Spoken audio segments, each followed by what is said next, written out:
Hello guys. तो economic and resource geography का fifth semester का में बीए का एग्ज़ाम है 22 को। तो उसके लिए अपन वीडियोस बना रहे हैं और अपन ने 2 पार्ट कंप्लीट कर चुके हैं और आज अपन तीसरा पार्ट शुरू करेंगे। एक बार अपन क्विक रिवीजन कर लेते हैं पिछले 2 पार्ट का, है ना।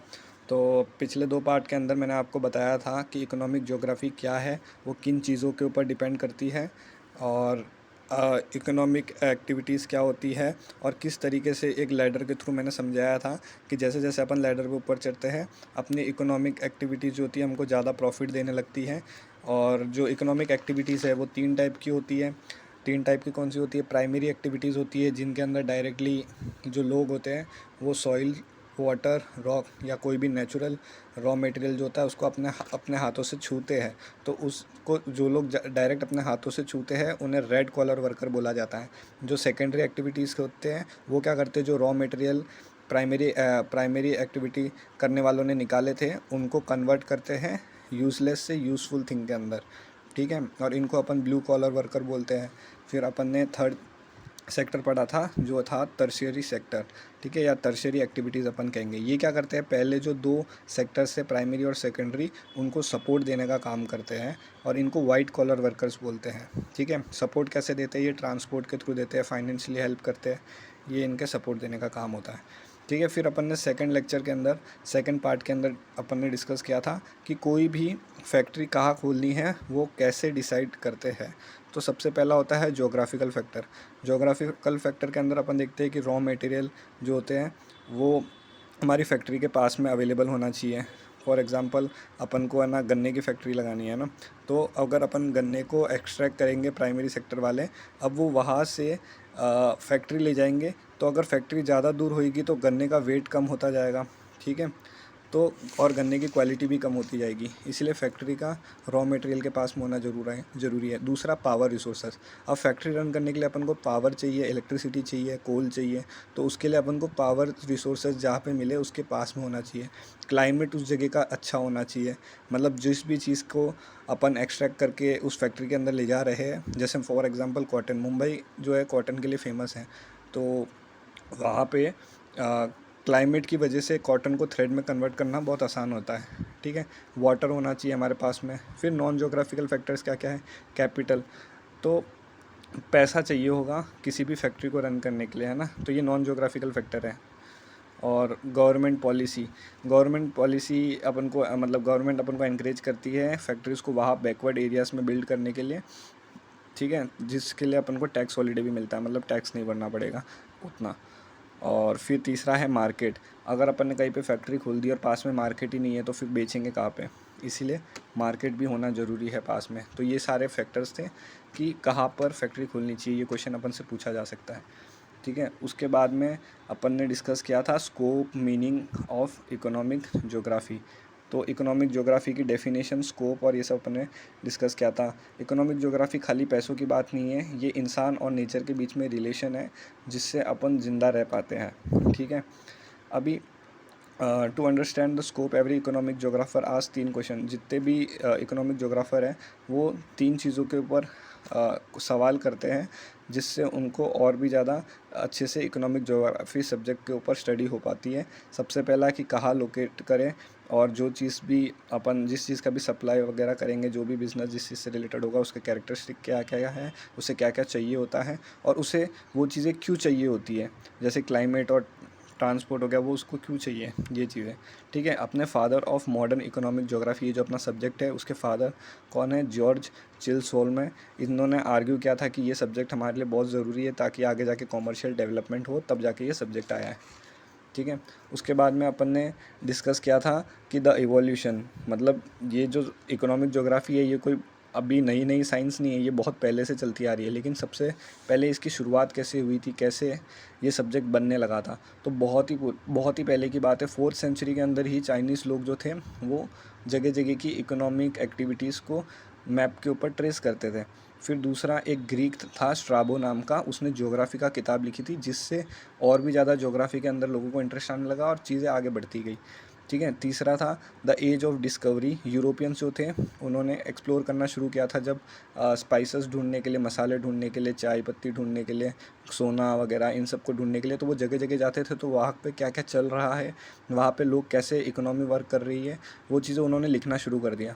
ठीक है। फिर मॉडर्न एरा आता है 1800 के आसपास में। वॉन थ्यून जो होते हैं उन्होंने क्या किया था, एक मॉडल बनाया था कि एग्रीकल्चर का, कि इस पे ऐसा ऐसा करेंगे तो ऐसी ऐसी चीज़ें होगी। उन्होंने एक मॉडल बनाया, सॉइल दिखाई और चीज़ें दिखाई कि अगर ऐसा होगा तो ऐसी खेती होगी, ये सब। फिर 1933 के अंदर वॉल्टर क्रिस्लार उसने एक सेंट्रल प्लेस थ्योरी इंट्रोड्यूस की थी, जिसके अंदर उन्होंने बताया था कि कहाँ पे फैक्ट्री ओपन होनी चाहिए, सिटी का डिस्ट्रीब्यूशन, ठीक है, सारी चीज़ें कैसे क्या होनी चाहिए, मतलब इसी से है ना प्रेरित होकर उन्होंने आगे का काम किया था। उसके बाद में 1990 के बाद के अंदर क्या हुआ था, हमारे इधर एक न्यू इकोनॉमिक ज्योग्राफी इमर्ज होने लगी थी, जिसके अंदर ये जो लोग मॉडल बना के काम कर रहे थे ना, ये कंप्यूटर के थ्रू होने लग गया था। जीआईएस, ज्योग्राफिकल इंफॉर्मेशन सिस्टम बन गए। ठीक है, ये सारी चीज़ें। अब अप्रोचेस क्या है इकोनॉमिक ज्योग्राफी को पढ़ने के लिए, एक साथ में इन्होंने इतनी सारी चीज़ें कैसे पढ़ी होगी, क्योंकि इतना बड़ा वर्ल्ड है, नहीं पढ़ सकते एक साथ में सब चीज़ें। तो इसके 3 तरीके थे। 3 में पहला आता है ट्रेडिशनल तरीका। ट्रेडिशनल तरीके में क्या होता है, जो ज्योग्राफर्स थे ना वो एक स्पेसिफिक जगह पकड़ते थे और उसके ऊपर स्टडी करना स्टार्ट करते थे। दूसरा है द कॉमोडिटी, मतलब कि वो क्या करते हैं, कॉमोडिटी होता है सामान, कोई भी एक सामान पकड़ लो, वीट कॉटन कुछ पकड़ लो, अब उसको जगह जगह पे उसकी खेती करने का ट्राई करो और देखो कहाँ पे वो कैसा हो रहा है, तो उससे अपन को उस जगह की ज्योग्राफी समझ में आएगी। ठीक है, और वो इकोनॉमिक को कैसे हेल्प बूस्ट करेगी, वो चीज़ें भी पता पड़ेगी। ठीक है। तीसरा है प्रिंसिपल अप्रोच, ऐसी जगह ढूंढो जहाँ पे फैक्ट्री खोलने पे अपन को सबसे ज़्यादा प्रॉफिट होगा, फिर उसके ऊपर स्टडी करो। ठीक है, ये था ट्रेडिशनल तरीके। ट्रेडिशनल के बाद में फिलोसफिकल अप्रोच पे आते हैं अपन, एनवायरमेंटल डिटर्मिनेशन। ठीक है, ये एक सबसे पुराना तरीका है, जिसके अंदर क्या होता था कि ये फिजिकल एनवायरनमेंट के ऊपर स्टडी करते थे, क्लाइमेट, सॉइल, टेरेन। ये अगर चीज़ों पे स्टडी कर लेंगे तो अपन को पता पड़ जाएगा कि ह्यूमंस वहाँ पे क्या क्या कर सकते हैं। ठीक है, और इसके पीछे बिलीफ क्या था कि if you live in a cold climate, अब सोचो कि अगर तुम एक ठंडी जगह पे रह रहे हो, तो इसका मतलब तुम शिकारी होंगे या फिर तुम फिशर होंगे। नेचर जो होता है ना, वो अपना रूल सेट पहले से कर चुका होता है, ह्यूमंस को सिर्फ उसे फॉलो करना होता है। ठीक है। दूसरा अप्रोच था अपना पॉसिबिलिज्म। पॉसिबिलिज्म ये पॉसिबिलिटी से मिलता जुलता लग रहा है ना, तो नेचर हमको एक पॉसिबिलिटी प्रोवाइड करता है कि तुम अगर ऐसा करोगे तो ऐसा हो सकता है, और ह्यूमंस उस चीज़ के ऊपर मास्टर कर लेते हैं। ठीक है, तभी जाके वो अपनी लिविंग के लिए कुछ ना कुछ काम कर लेते हैं उधर प्रोफेशनल बन के। ठीक है। Nature can give desert, nature हमको डेजर्ट दे चुका है, अब ह्यूमंस के पास ऑप्शन है कि वो वहाँ पे इरिगेशन, सिंचाई विचाई करके वहाँ पे क्रॉप्स उगा सकती है या नहीं उगा सकती। ठीक है, वो ह्यूमंस की चॉइस है। प्रोबेबिलिज्म, ये मिडल पाथ है। इसके अंदर क्या होता है, human have choices but some are more probable cause of environment. You can grow tropical fruit in green house in Antarctica but it is expensive. अब क्या होता है, हमारे पास में चॉइस है, पर हम उस चॉइस के होने के बाद में भी कुछ चीज़ें ऐसी होती है जो हमारे हाथ में नहीं होती है, और कुछ होती है जो होती है हाथ में। अब है ना, एक ठंडी जगह है एंटार्क्टिका, वहाँ पे भी अपन ट्रॉपिकल फ्रूट उगा सकते हैं, लेकिन उसका कोई मतलब नहीं है ना, क्योंकि वहाँ पे उगाने के लिए बहुत ज़्यादा एक्सपेंसिव हो जाएगा वो, और इतना एक्सपेंसिव चीज़ उधर उगाए अपन, तो उसका कोई मतलब नहीं। इससे अच्छा तो दूसरी जगह पे जहाँ पे हो रही है उस चीज़ की खेती, वहीं से ट्रांसपोर्ट कर दी जाए। ठीक है, फिर आज का अपना जो टॉपिक होगा वो यहाँ से शुरू होगा। अभी ये तीसरा जो था ये कल स्किप हो गया था, ये अपन ने पढ़ा नहीं था। तीसरा जो तरीका है वो मॉडर्न क्रिटिकल अप्रोच, सबसे रिसेंट में अभी जो अप्रोचेस चल रही है वो ये है। ठीक है, पहला है बिहेवियर अप्रोच। फार्मर जो होता है, farmer can grow wheat instead of mustard, उसको कौन रोक सकता है, वो चाहे तो वीट उगाए, वो चाहे तो मस्टर्ड उगाए। It looks at the human mind, perception and risk taking. ठीक है, ह्यूमन माइंड के ऊपर स्टडी होती है कि वो क्या करता है, वो किस तरीके से खेती कर रहा है, उसको क्या उगा रहा है, क्या सोच के उगा रहा है ना। दूसरा है थ्योरेटिकल अप्रोच, हम लोग मैथ्स और मॉडल्स को यूज़ करते हैं टू एक्सप्लेन कि सारी चीज़ें सही तरीके से हो जाए, मतलब उस चीज़ के लिए। ठीक है, फिर आता है critical economic geography. This look inequality like why some regions are incredible rich while other remain poor. अब क्या होता है ना, कुछ जगह तो एकदम ही ज़्यादा रिसोर्स से भरी हुई है और कुछ जगह बहुत कम रिसोर्सेस हैं, तो अपन इन दोनों जगह की स्टडी कर लेंगे ना, तो अपन को पता पड़ जाएगा कि कौन सी जगह के ऊपर डोमिनेट कर रही है ना। और इनको ऊपर स्टडीज़ करेंगे तो अपन को एक बहुत बड़ी स्केल पे इकोनॉमिक ज्योग्राफी की, अब इतने सारे तरीक़ों से जब स्टडी चलती है ना, तब जाके ये इकोनॉमिक रिसोर्सेस को ज्योग्राफी से कनेक्ट करके ये सब्जेक्ट बना है अपना मॉडर्न इकोनॉमिक ज्योग्राफी। ठीक है, अब इकोनॉमिक डेवलपमेंट के बाद में अपन बात करेंगे कि ऐसी क्या क्या चीज़ें हैं जो इफ़ेक्ट डालती है इकोनॉमिक डेवलपमेंट के ऊपर।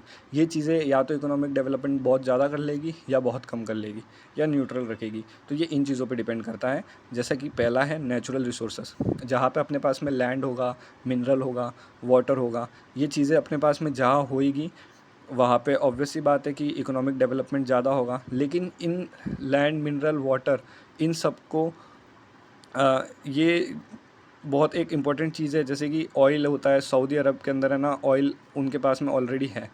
ठीक है, तो ये उनके लिए बहुत बड़ा एडवांटेज है। पर अपने पास में इंफ्रास्ट्रक्चर भी होना चाहिए इन चीज़ों को यूज़ में लेने के लिए। ठीक है, अब दूसरी चीज़ जो इन्फ्लुएंस करती है इकोनॉमिक डेवलपमेंट को, वो है capital accumulation. This is the cycle of saving and investing.